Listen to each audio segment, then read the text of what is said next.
ప్రియ సహోదరి సహోదరుడా, జరిగిపోయిన గతాన్ని తలుచుకొని బాధపడుతున్నావా?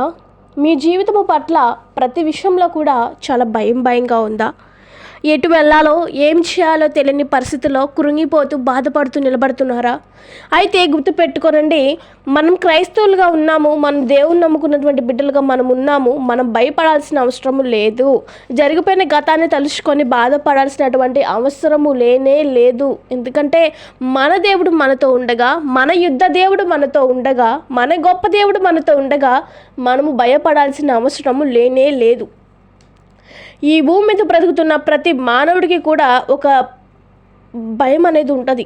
నా జీవితం ఏ విధంగా వెళ్తుంది, నా జీవితంలో ఎటువంటి కోణాలు ఏర్పడతాయి, నా జీవితంలో ఎటువంటి ప్రతికూల పరిస్థితులు వస్తూ ఉంటాయి అనే భయము ప్రతి ఒక్కరికి కూడా ఉంటుంది. వాటిని తలుచుకొని కృంగిపోతూ బాధపడుతూ అనేది ఉండకూడదు. గతంలో చాలాసార్లు చాలా మిస్టేక్స్ అనేవి మనం చేస్తూ ఉంటాం. ప్రతి మనిషి కావాలనే మిస్టేక్స్ చేయరు, ఏదో అనుకోకుండా కొన్నిసార్లు జరిగిపోతూ ఉంటాయి. గుర్తుపెట్టుకోవాల్సింది ఏంటంటే, జరిగిపోయిన గతాన్ని తలుచుకుంటూ కృంగిపోకుండా, జరిగిపోయిన గతంలో నుంచి నువ్వే మంచి తీసుకోవాలనుకుంటున్నావో ఆ మంచిని తీసుకొని ఆ చెడును వదిలేయాలి.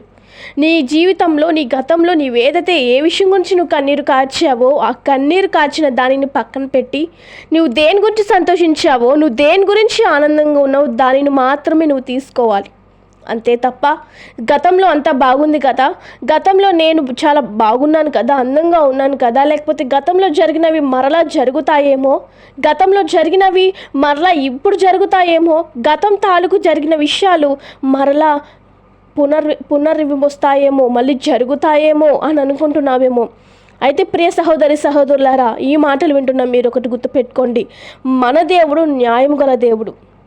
మన దేవుడు చాలా గొప్ప దేవుడు. ఆయన వంటి వాడు ఎవ్వరును కూడా ఈ భూమి మీద లేరు. కాబట్టి మీరు భయపడాల్సిన అవసరం లేదు. దేవుని బిడ్డలుగా మీరు ఉన్నవారు, జరిగిపోయిన గతం మళ్ళీ వచ్చిద్దేమో, అది నా జీవితంలో మళ్ళీ ఏదైనా సమస్యలు తీసుకొస్తుందేమో అని అనుకొని భయంగా ఉంటున్నారేమో. సహోదరి సహోదరులారా, అటువంటి భయము, అటువంటి చింత, అటువంటి కృంగుదల అనేది మీరు ఏం పెట్టుకోవద్దు. ఎందుకంటే మన దేవుడు ఎటువంటి దేవుడు అంటే, ఒకసారి స్క్రీన్ మీద చూడండి. కీర్తనల గ్రంథము 9వ అధ్యాయము 8వ వచనము. యెహోవా నీతిని బట్టి లోకమునకు తీర్పు తీర్చును, యథార్థతను బట్టి ప్రజలకు న్యాయము తీర్చును. అటువంటి దేవుడు మన దేవుడు, గొప్ప దేవుడు. ఎంత గొప్ప దేవుడు అంటే, నీ కష్టానికి తగిన తీర్పు ఆయన ఇస్తారు. నీకు న్యాయము చేసేది ఎవరు అంటే నజరేయుడైన యేసుక్రీస్తు మాత్రమే. ఈ లోకంలో నీకు న్యాయం చేసేది ఎవరైనా ఉన్నారు అంటే, ఈ లోకంలో నీకు నీ యథార్థతకు తగిన ప్రతిఫలం ఇచ్చేది ఎవరైనా ఉన్నారు అంటే అది ఒక యేసయ్య మాత్రమే.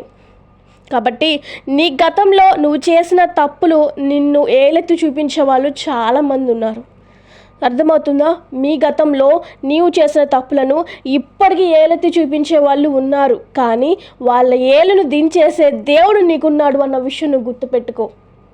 నిన్ను ఏలెత్తి చూపించే వాళ్ళు, నిన్ను అవమానించాలనుకున్న వాళ్ళు, మాటలతో నిన్ను బాధ పెట్టాలనుకున్న వాళ్ళు, తిరిగి వాళ్ళకి శ్రమ వస్తుంది, తిరిగి వాళ్ళకి కష్టం వచ్చేలా చేస్తాడు. వారు ఏ కన్నుతో అయితే నిన్ను, ఏ చేతితో పొడవాలనుకున్నారు, ఏ నోటితో నిన్ను దూషించాలనుకున్నారు, ఏ మాటలతో నిన్ను బాధించాలనుకున్నారు, అవన్నీ తిరిగి వారికే వెళ్తాయి. నువ్వే మౌనంగా ఉండు. నువ్వు మౌనంగా ఉండు. నీ మౌనమే వారికి సమాధానం అవుతుంది. నీ కష్ట పరిస్థితులు, నీ బాధలు దేవుడు చూస్తున్నాడు. నువ్వు భయంగా ఉండాల్సిన అవసరం లేదు. దేవుడు బైబిల్లోని 365 సార్లు భయపడకము నేను నీకు తోడై ఉన్నాను అని సెలవిచ్చిన రీతిగా నువ్వు భయపడాల్సిన అవసరం లేదు. ఎందుకంటే నీ దేవుడైన నీతోనే ఉన్నాడు, నీతోనే ఉంటాడు. నువ్వు భయపడాల్సిన అవసరం లేదు. ఎవరు ఎన్ని బాధలు పెట్టినా, ఎవరు ఎన్ని మాటలన్నా భయపడాల్సిన అవసరం లేదు. గతాన్ని తలుచుకుంటూ ఇంకెంతకాలం నువ్వు ముందుకు వెళ్లకుండా, గతంలో జరిగినదే మరలా జరుగుతుంది అని భయపడుతూ, బాధపడుతూ, దిగులు చెందుతూ, అక్కడే ఉన్న చోటే ఉంటూ, ఎటువంటి ఫలింపు లేకుండా, ఎటువంటి ఎదుగుదల లేకుండా ఎంతకాలము నువ్వు అదే విధంగా జీవిస్తూ ఉంటావు? ఎంతకాలము నువ్వు ముందుకు వెళ్లకుండా అదే విధంగా ఉంటావు? ఇది సరైన పద్ధతి కానే కాదు. ఇది సరైన విధి విధానము కానే కాదు. దేవుడు అది కాదు కదా నీ జీవితంలో మెచ్చుకుంటుంది. దేవుడు అది కాదు కదా నీ జీవితంలో ఆలోచిస్తుంది. గతాన్ని తలుచుకుంటూ ఇంకెంత కృంగిపోతున్నావని కదా బాధపడుతున్నాడు దేవుడు కూడా. నా బిడ్డ, నేను నీకు తోడుగా ఉన్నాను. నీ గతంలో నువ్వు చేసిన తప్పులని నా దగ్గర ఒప్పుకున్నావు కదా, నువ్వు మరలా ఎందుకు అదే గతాన్ని తలుచుకొని బాధపడుతున్నావు? అయ్యా, నేను గతంలో చేసిన తప్పుని చెయ్యను, నేను గతంలో చేసిన పాపాలను మరెన్నడూ కూడా చేయను ప్రభా, నీ దగ్గర ఒప్పుకుంటున్నాను అని నువ్వు అన్నప్పుడు దేవుడు అవన్నీ కూడా అప్పుడే మర్చిపోతాడంట, అప్పుడే నీ పాపాలని తుడిచిపెట్టేస్తాడంట. మరి నజరుడైన యేసుక్రీస్తు నీ గతాన్ని తుడిచివేసినప్పుడు, మరి అంత గొప్ప సర్వశక్తి సంపూర్ణుడే నీ పాపాలని తుడిచివేసినప్పుడు, నీ గతాన్ని మర్చిపోయినప్పుడు మరి నీవెంత వాడివి, మరి నీవెంత దానివి? నీవు నీ పాపాలను, నీ యొక్క గతాన్ని మర్చిపోకుండా దాని గురించి తలుచుకొని బాధపడడానికి నీవు నేను ఎంత మాత్రము కూడా సరిపోము. కాబట్టి సహోదరి సహోదరుడా, గతాన్ని తలుచుకొని బాధపడుతూ కృంగిపోతూ ఉండడము కన్నా నీ జీవితంలో ఎదురైన చేదు అనుభవాలను నువ్వు సవాలుగా తీసుకొని, నా జీవితంలో చేదైన అనుభవాలు ఎదురైనాయి కాబట్టి ఈ రోజు నుంచి లేకపోతే ఈ సమయం నుంచి నా జీవితంలో ఒక మంచి పంటను నేను కోస్తాను, నా జీవితంలో నేను ఒక మంచి జీవితానుసారంగా వెళ్తాను, నేను చేసిన తప్పులను చేయను, నా గతంలో చేసిన మంచి ఏ విధంగా ఉంది, నా గతంలో నేను ఏ విధంగా ఉన్నాను, నా గతంలో నేను ఏ తప్పులు చేశాను ఆ తప్పులు నేను రిపీట్ చేయను, నా గతంలో నేను ఏ విధంగా దేవునికి దూరంగా ఉన్నానో నేను మరలా అలా చెయ్యను, నేను సాంచి దేవునికి దగ్గరగా ఉంటాను, దేవునికి సహవాసం అయి ఉంటాను, దేవుని ఏ పని చేయమంటే నా పని చేస్తాను అని చెప్పేసి ఉండాలి తప్ప ఎటువంటి చెడు ఆలోచనలు కానీ గతాన్ని తలుచుకొని కుమిలిపోతూ ఉండడము కానీ అది సరైన పద్ధతి కానే కాదు, అది దేవునికి ఇష్టమైనది కూడా కానే కాదు.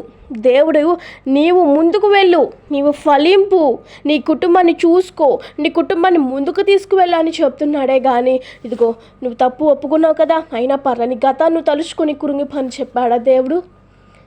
ఒకటి గుర్తుపెట్టుకోవాల్సిన మాట ఏంటంటే సహోదరి సహోదరుడా, ఈ మాటలు వింటున్న నీవు ఈ విషయము బాగా గుర్తుపెట్టుకో.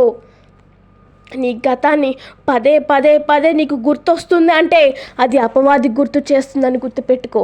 అది అపవాది నీకు మరల గుర్తు చేసి నిన్ను బాధ పెట్టాలని, నిన్ను ఎదగకుండా చెయ్యాలని, నిన్ను కురుంగుదలకు తీసుకువెళ్ళిపోవాలని, నిన్ను దేవుని నుంచి దూరం చెయ్యాలనేది చూస్తుందని గుర్తుపెట్టుకోవాల్సింది నీవు. దేవునికి నువ్వు దగ్గర అవ్వడము ఎవరికి ఇష్టం లేదు అంటే ముందు అపవాదికి ఇష్టం లేదు కాబట్టే నిన్ను గతం అనే దానిలోకి తీసుకువెళ్ళి ఆ గతం అనే దానిలో నుంచి దేవుని నిన్ను దూరం చేయాలనేది చూస్తుంది. కాబట్టి ఈరోజు దేవుడు కేవలం నీ కోసమే ఈ మాటలు అందజేస్తున్నారు. సహోదరి సహోదరుడా, ఎంతకాలము గతము తలుచుకొని, ఎంతకాలము ఆ చేదైన జీవితాన్ని తలుచుకుంటూ, ఎంతకాలము ఆ బాధలతో నువ్వు ఉండిపోతావో అని దేవుడు ఈరోజు ఈ క్షణం నీతో మాట్లాడుతున్నారు. గతాన్ని వదిలే, గతంలో జరిగిన మిస్టేక్స్ మరలా చేయకు, గతాన్ని పట్టుకొని ఏలాడకు. గతము నీకు నాకు కూడా ఎంత మాత్రము కూడా సరైనది కానే కాదు.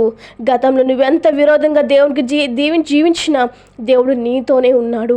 గతంలో నువ్వెంత తప్పులు చేసినా దేవుడు నిన్ను ప్రేమిస్తూనే ఉన్నాడు. గతంలో చేసిన తప్పులు నువ్వు చేయకుండా, గతంలో జరిగిన చేదైన అనుభవాలు కూడా నువ్వు వెళ్లకుండా మంచి స్థితిలో నువ్వు ఉంటే దేవుడు ఖచ్చితంగా అంతకన్నా ఎక్కువగా నిన్ను ప్రేమిస్తూ నీకు ఏది కావాలో అది దగ్గరికి తీసుకొచ్చి ఇస్తాడు. ఎంత గొప్ప దేవుడు నీవు నేను నమ్ముకున్న దేవుడు, ఎంతగానో గొప్ప దేవుడు, మహిమోన్నతుడైన దేవుడు. కాబట్టి ఆయన తలుచుకొని ముందుకు వెళ్ళు. ఆయన ఉన్నాడు అన్న ధైర్యంగా నువ్వు ముందుకు వెళ్ళు. ఎవరు ఉన్నా లేకపోయినా నీకు నీ యేసయ్య, నీవు నమ్ముకున్న దేవుడు, గొప్ప దేవుడు నీతోనే ఉన్నారు, నీతోనే ఉంటారు. ఎటువంటి భయందోళన, ఎటువంటి టెన్షన్స్ అనేవి లేకుండా, నీ గతాన్ని గురించి ఆలోచించకుండా నీ గతాన్ని తవ్వుతారు, లేకపోతే నీ గతం తాలూకు ఎవరైనా బయటకు తీసుకొస్తారు అన్న ఆలోచనలు ఏముంటే అవి బయట పెట్టేసే, అవి పక్కకి రానివ్వకు, అవి ఆలోచనలు కూడా రానివ్వకు. ఎందుకంటే ఆ గతాన్ని తీసుకొచ్చే వాళ్ళు తిరిగి ఆ గతానికి వాళ్ళే వెళ్ళిపోతారే తప్ప నీకు ఏది రాదు. నీ కుడి ప్రక్కన ఎంతమంది పడినా, నీ ఎడం పక్కన ఎంతమంది పడినా నీకే అపాయము రాదు. దేవుడు నీకు తోడుగా ఉన్నాడు. దేవుడు కంచె నీకుండగా నీ దగ్గరికి ఎవరు వస్తారు? దేవుడు కంచె, అగ్ని కంచె, రక్షణ కంచె, ఎన్ని కంచెలు నీకుంటే ఆ కంచెలు దాటి వచ్చే మనిషి ఎవరున్నారు? ఎవ్వరు లేరు. దేవుడు నీకు ఒక కంచె వేశాడు, ఆ కంచెతోనే నువ్వు నిలబడతావు. హల్లెలూయా. అట్టి విధంగా ఈ మాటలన్నిటిని కూడా దేవుడు మీ యొక్క హృదయంలో బదిలిపరుచుకోనండి. ప్రతిరోజు కూడా విశ్వాసముతో ప్రార్థన చేసుకోనండి.